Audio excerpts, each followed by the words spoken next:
ఎందుకంటే ఈరోజు బిఆర్ నాయుడు అంటున్నాడు, ఎవడు పడితే వాడు రిజైన్ చేయంటే నేను ఎందుకు చేయాలా, ఎవడబ్బా సొమ్ము, నాకు చంద్రబాబు నాయుడు చెప్తేనే చేస్తాను అంటే చంద్రబాబు నాయుడికి చెప్పే దమ్ము ధైర్యం లేదని ఇండైరెక్ట్గా బిఆర్ నాయుడు చెప్తున్నాడు కదా. అంటే చంద్రబాబు నాయుడు జుట్టు బిఆర్ నాయుడు చేతిలో ఉంది కాబట్టి బిఆర్ నాయుడు ఎన్ని ఎదవ మాటలు మాట్లాడినా, ఎన్ని ఎదవ పనులు చేసినా, ఇలాంటి వీడియోలు ఎన్ని వచ్చినా రిజైన్ చేయమని అడగడు అనేది బిఆర్ నాయుడు గారి కాన్ఫిడెన్స్ అనుకుంటా. ఇంతవరకు చంద్రబాబు నాయుడు కానీ పవన్ కళ్యాణ్ కానీ ఈ బిఆర్ నాయుడు విషయం మీద మాట్లాడకపోవడం చూస్తేనే మీకు అర్థమైపోతుంది. ఎందుకంటే తిరుమల మీద తన రాజకీయ లబ్ధి కోసం, డైవర్షన్ పాలిటిక్స్ కోసం జగనన్న మీద దుమ్మెత్తి పోసే విధంగా లడ్డూ ఇష్యూని ఎంత నీచంగా మాట్లాడారో మనం అందరం కూడా చూసాం. కానీ ఈరోజు బిఆర్ నాయుడు వీడియోలు బయటకు వస్తే సనాతన యోధుడు పవన్ కళ్యాణ్ నోట్లోంచి మాటలు రావు, చంద్రబాబు నాయుడు నోట్లోంచి కూడా మాటలు రావు. మరి పనున్నా పని లేకపోయినా హైదరాబాద్లో అయినా కూర్చొని కోవిడ్లో కూడా జూమ్లో ప్రెస్ మీట్లు ఇచ్చిన వాళ్ళకి ఈరోజు ప్రెస్ మీట్లు ఇవ్వడం చేత కాలేదా? ఇస్తే బిఆర్ నాయుడు చేతిలో వాళ్ళకి పుల్ స్టాప్ పడుతుందన్న భయమని నేను అడుగుతున్నాను. ఎందుకు పవన్ కళ్యాణ్ అడుగుతున్నానంటే లడ్డూలో కొవ్వు కలవకపోయినా, జంతు కొవ్వు, ఫిష్ ఆయిల్, పంది కొవ్వు కలకపోయినా చంద్రబాబు నాయుడు చెప్పిన అబద్ధాన్ని నిజం చేయడం కోసం తిరుపతిలో మీటింగ్ పెట్టి కాషాయ డ్రెస్ వేసుకొని ఎంత ఓవర్ యాక్షన్ చేశాడో మనం చూసాం. ఈరోజు నేను సూటిగా పవన్ కళ్యాణ్ గారిని అడుగుతున్నాను, మీరు సనాతన యోధులైతే, మీరు హిందూ ధర్మాన్ని పరిరక్షించే వాళ్ళైతే మరి బిఆర్ నాయుడు లాంటి విలువలు లేని వ్యక్తిని ఇంకా ఎందుకు పెట్టారు, అతనితో ఎందుకు రాజీనామా చేయించలేదు అని అడుగుతున్నా. మీ పార్టీలో ఎమ్మెల్యే పదవిని అడ్డం పెట్టుకొని అసెంబ్లీలో నుంచి రాసలీలలు చేస్తాడు, అమ్మాయిని హెరాస్ చేస్తాడు, భయపెడతాడు. అన్ని దొరికినా కూడా మీరు ఎటువంటి కేసు పెట్టించరు, రిటర్న్గా అమ్మాయి మీద కేసు పెట్టించే గొప్ప వాళ్ళు మీరు. అంటే మీకు ఆడవాళ్ళు అంటే గౌరవం లేదు, భగవంతుడు అంటే భయం భక్తి లేదు, చట్టాలంటే చాలా చులకన మీకు. లేకపోతే మీరు చేస్తున్న పనులేంటి, మీరు మాట్లాడే మాటలేంటి? అసలు బిఆర్ నాయుడుని వెంటనే తిరుమల తిరుపతి చైర్మన్గా సస్పెండ్ చేయాలి. దీనికి బీజేపీ వాళ్ళు, హిందూ సంఘాలు, ధార్మిక సంఘాలు అన్నీ కూడా ఇలాంటి అనైతిక వ్యక్తిని కొనసాగించడం కుదరదు అని చెప్పి మాట్లాడాలని కూడా డిమాండ్ చేస్తున్నా. ఎందుకంటే మొన్న ఎక్కడో విజయవాడలో మీటింగ్ పెట్టినట్టున్నారు, మీటింగ్ పెట్టుకొని మాట్లాడుకున్నారు కదా, మరి ఇలాంటి విషయాల మీద మీటింగ్ మాట్లాడండి. వైఎస్ఆర్సీపీలో జరగబోయే అంతర్యుద్ధాల గురించి మాట్లాడుకోమనండి. మా అంతర్యుద్ధాల గురించి మాట్లాడుకుంటే తర్వాత మా అంతర్యుద్ధాల గురించి తర్వాత అతను మాట్లాడవచ్చు. కానీ ఒకటి మాత్రం క్లియర్గా చెప్తున్నామండి, నాకు నోరుంది కదా నోటికి వచ్చినట్టు మాట్లాడేస్తాను అని అనుకోవడానికి ఇంతకుముందు గవర్నమెంట్ కాదు. ప్రజల్ని రెచ్చగొట్టే విధంగా మాట్లాడడం కానీ, సమాజంలోని ఇబ్బందులు పడే విధంగా, సమాజంలో ప్రజలు కూడా ఇబ్బంది పడే విధంగా కనుక మాట్లాడే పరిస్థితి ఉంటే కనుక వాళ్ళ మీద ఎట్టి పరిస్థితి చట్టపరమైన చర్యలు తీసుకోవడానికి ఎక్కడా కూడా బ్యాక్ స్టెప్ వేసే పరిస్థితి అయితే ఉండదు. ఒకటి మాత్రం చాలా క్లియర్గా గుర్తుంచుకోవాలి, ఇది మీ గవర్నమెంట్ కాదు. నోటికి వచ్చినట్టు బూతులు మాట్లాడతాము, నోటికి వచ్చినట్టు ఏది మాట్లాడినా చెల్లుబాటు అయిపోతుంది, మమ్మల్ని ఎవడు ఏమి చేయలేడు అనుకునే గవర్నమెంట్ కాదు. ఇది ఎన్డీఏ గవర్నమెంట్. ఎన్డీఏ గవర్నమెంట్లో తప్పు చేసిన వాడు ఎవడైనా కూడా శిక్ష ఒకలాగే ఉంటుంది. నువ్వు నోటికి వచ్చినట్టు రెచ్చగొట్టే విధంగా మాట్లాడతాము, దానికి మాకు సంబంధం లేదు, మీరు మమ్మల్ని ఏమి చేయలేరంటే కనుక ఊరుకునే ప్రసక్తి అయితే ఉండదు. లీగల్గా అడ్వైస్ తీసుకుంటాము, డెఫినెట్గా చట్టపరమైన చర్యలు అయితే తీసుకుంటాం. ఇప్పుడు రోజక్క ఒకడు గుర్తుపెట్టుకో, మర్యాద అనేది ఇచ్చిపుచ్చుకోవాలి. నువ్వు మాకు మర్యాద ఇచ్చావనుకో నీకు ఇంకా ఎక్కువ మర్యాద ఇస్తాం. నువ్వు సంస్కారంతో మాట్లాడావనుకో ఇంకా సంస్కారంతో మాట్లాడతాం. మేమేమంటాం, రోజా అంటానా, రోజక్క అంట. ఎంత ముద్దుగా పిలుస్తాను నేను, ఎవరైనా పిలుస్తారట రోజక్క అంట. ఎందుకు? మా ఆడపడుచు నువ్వు, మా ఇంట్లో మనిషివి. గాలి నా కొడుకులు గాల్లో గెలిచిపోతారు అనింది అనుకుంటా కదా. గాలి నా కొడుకులు గాలికి గెలిచారు.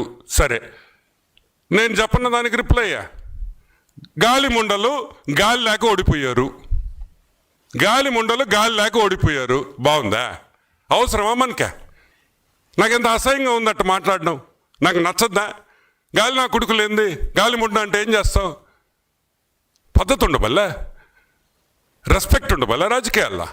అంటే మీ ఇష్టం వచ్చినట్టు మాట్లాడచ్చు. మేమన్నా మాట్లాడితే అని ఆడస్తావు. ఏంది మే? ఏడ్చే ముందర ఒకసారి ఆలోచించవా? నేను మాట్లాడితేనే కదా వాళ్ళు మాట్లాడిందనే. ఏందా ఏడుపులేంది? నువ్వు మాత్రం ఊర్లో అందం తిట్టచ్చు. గాలి నా కొడుకులేంది. ఇంకా ఎక్కువ మాట్లాడితే అసహ్యంగా ఉంటుంది. నేను ఒకటే చెప్తున్నా, give respect and take respect. మన రాజకీయాలు బాగుండాలంటే మీరు రెస్పెక్ట్ ఇవ్వాలా, మేము రెస్పెక్ట్ ఇవ్వాలి. మీరు రెస్పెక్ట్. మీరు పవన్ కళ్యాణ్ మంచితనం చూశారు, పవన్ కళ్యాణ్ సహనం చూశారు, పవన్ కళ్యాణ్ గట్టితనం మీరు చూడలేదు ఎప్పుడు. దయచేసి అక్కడ దాకా తీసుకెళ్ళకండి. ఎందుకంటే నాకు క్షమ ఉండదు నా దగ్గర. మీలాంటి వాళ్ళకి, రిపీటెడ్ అఫెండర్స్కి, క్రైమ్ చేసి తప్పించుకుందాం అనుకున్నోడికి, రిపీటెడ్ అఫెండర్స్కి నా దగ్గర క్షమ ఉండదు. చాలా భరిస్తాం, చాలా సహనంతో తీసుకుంటాం. కానీ పదే పదే కూర్చోబెట్టి మేము ఏదైనా చేస్తామని మీరు మళ్ళీ పాత పద్ధతిలో చేస్తే, వీఆర్ క్లోజ్గా మానిటర్ చేస్తున్నాం. ఎవరు ఏం మాట్లాడుతున్నారు, ఎవరు ఏం చేస్తున్నారు. మీకు అవకాశం ఇస్తున్నాను. మీరు ప్రజాస్వామ్యబద్ధంగా విమర్శించండి. సౌహృదయంతో కూటమి ప్రభుత్వం తీసుకుంటుంది.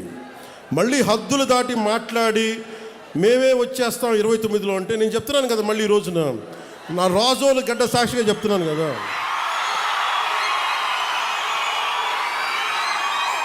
నా రాజోలు గడ్డ సాక్షిగా చెప్తున్నాను.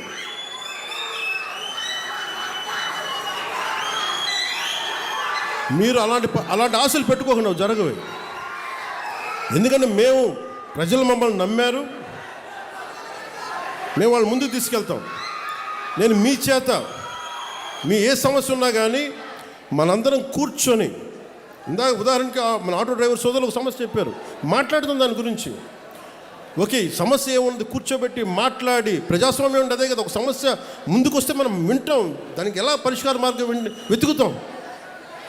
అందరం కలిసికట్టుగా దేశాన్ని, సమాజాన్ని నిర్మిద్దాం.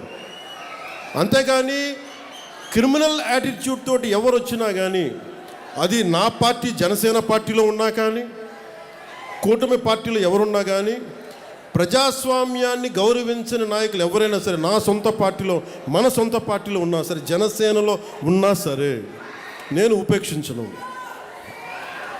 అలాంటి నాయకుల్ని, అలాంటి వ్యవహారం నడిపేవాళ్ళు నేను వదులుకోవడానికి సిద్ధంగా ఉన్నాను తప్ప, నన్ను ప్రేమించే జనాన్ని వదులుకోవడానికి నేను సిద్ధంగా లేను. నేను ఇంత స్పష్టంగా నా మైండ్లో కానీ నా గుండెల్లో కానీ ఉన్నాయి. ఎందుకంటే నేను జెన్జీకి మీ భవిష్యత్తు కోసం నేను ఉన్నాను ఇక్కడ. ఎందుకంటే ఈరోజు మీ పెద్దవాళ్ళు అయిపోయారు, 40 ఏళ్ళు 50 ఏళ్ళు వచ్చేసినాయి. కానీ వాళ్ళందరికీ భవిష్యత్తు ఏం కోరుకుంటారు? వాళ్ళ బిడ్డల భవిష్యత్తు కోరుకుంటారు. మీ బిడ్డల కోసం ఆలోచించడానికి ఒక తండ్రి, ఒక తల్లి ఎలా ఆలోచిస్తారు, కూటమి ప్రభుత్వం అలా ఆలోచించాలి. ఇప్పుడే అడుగు పెట్టాం, 18 నెలలు అయింది. ఇప్పుడు స్టార్ట్ చేశాం. మీ ఆశీస్సులు కావాలి, మీరు అర్థం చేసుకునే మనసు కావాలి. అందుకని నాకు మనస్ఫూర్తిగా రాజోల నుంచి ప్రతి ఒక్కరికి, ఆంధ్ర రాష్ట్రంలో ప్రతి ఒక్కరికి, మమ్మల్ని గెలిపించిన, కుటుంబ ప్రభుత్వాన్ని గెలిపించిన ప్రతి ఒక్కరికి 2 చేతులు జోడిస్తూ మీ అందరికీ కృతజ్ఞతలు తెలియజేసుకుంటూ, పదవులు ఎలా ఉంటాయి, ఏముంటాయి నాకు ఎప్పుడు తెలియదు. ఆలోచించాలి. డిప్యూటీ సీఎం అవుతాను కూడా ఆలోచించాను, ఎమ్మెల్యేగా గెలుస్తాను కూడా ఆలోచించాను. నా కోరిక ఒకటే, కష్టంలో ఉన్నవాడికి సాయం చేయాలి అన్నదే ఒకటే. అదే నన్ను ఇక్కడ దాకా పట్టుకొచ్చి. నేను గతంలోనే చెప్పా, ఎర్రబుక్కు దాని పని తీసుకుంటా పోతుందని. చట్టాన్ని ఉల్లంఘించిన వారు ఎవరిని మేము వదిలిపెట్టట్లేదు, పెట్టము. దాంట్లో ఎలాంటి డౌట్ లేదు. కానీ వాళ్ళు చేశారు గనక మనం చేయాలనుకుంటే చాలా పొరపాటు అవుతుంది. 151 అయింది. అది గుర్తుపెట్టుకోవాలి. నేను ఎవరిని వదిలిపెట్టే ప్రసక్తే లేదు.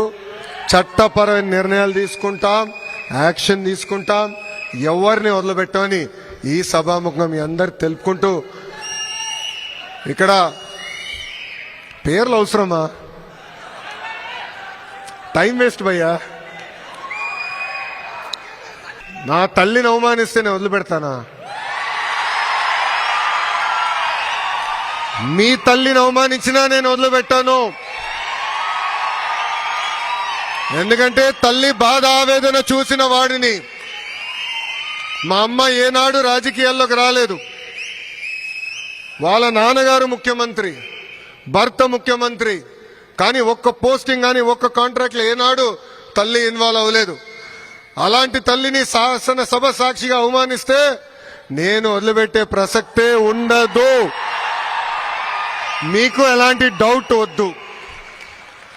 వాళ్ళు అవమానించారని మనం అవమానించకూడదు. ఎందుకంటే నేను మళ్ళీ ఒక విషయం చెప్పాలనుకుంటున్నా. తెలుగు వాడక భాషలో కొన్ని పదాలు ఉంటాయి, మహిళల్ని కించపరిచే విధంగా కొన్ని పదాలు ఉంటాయి. అవన్నీ ఇక్కడ మనం ఉన్నోళ్ళందరం మర్చిపోవాల్సిన అవసరం ఉంది. మహిళలందరినీ గౌరవించాలి. ఏ పార్టీ వాళ్ళైనా పర్వాలేదు, మహిళల్ని సమాజంలో గౌరవిస్తేనే ఆ సమాజం డెవలప్డ్ సమాజం అవుతుంది. ఈరోజు గౌరవ ప్రధానమంత్రి గారు వికసిత్ భారత్ గురించి మాట్లాడుతున్నారు పదే పదే. విలువలు కూడిన భారత్ ఉంటేనే వికసిత్ భారత్ మనందరం సాధించగలుగుతాం. అందుకే కలిసికట్టుగా ముందరికెళ్దాం. వాళ్ళు అన్నారు కనుక మనం అనాల్సిన అవసరం లేదు. మన రూటే వేరు, మన స్టైలే వేరు. 164 రికార్డులు కూడా బద్దలు కొట్టాల్సిన బాధ్యత ఇక్కడున్న మనందరి పైన ఉందని ఈ సభాముఖంగా తెలుపుకుంటూ, నాకింత అద్భుతమైన ఘన స్వాగతం పలికిన Dallas TDP, Janasena, Bharatiya Janata party సభ్యులందరికీ పేరు పేరున నా హృదయపూర్వక ధన్యవాదాలు తెలుపుకుంటూ, లాస్ట్ ఫర్ ద బెస్ట్ భయ్యా. మీ అందరి బాలయ్య నా ఒక్కడికే ముద్దల మావయ్య. సినిమాల్లో కానీ రాజకీయాల్లో కానీ ఆయన స్టైలే వేరు. బోలా శంకరుడు మనసులో ఉంది చెప్పేస్తాడు, మనసులో ఉంది చెప్తాడు, ప్రజల్ని గుండెల్లో పెట్టుకుని కాపాడుతాడు, నన్ను కూడా అట్లనే చూసుకుంటాడు. మనందరి బాలయ్య నా ఒక్కడే ముద్దల మావయ్య.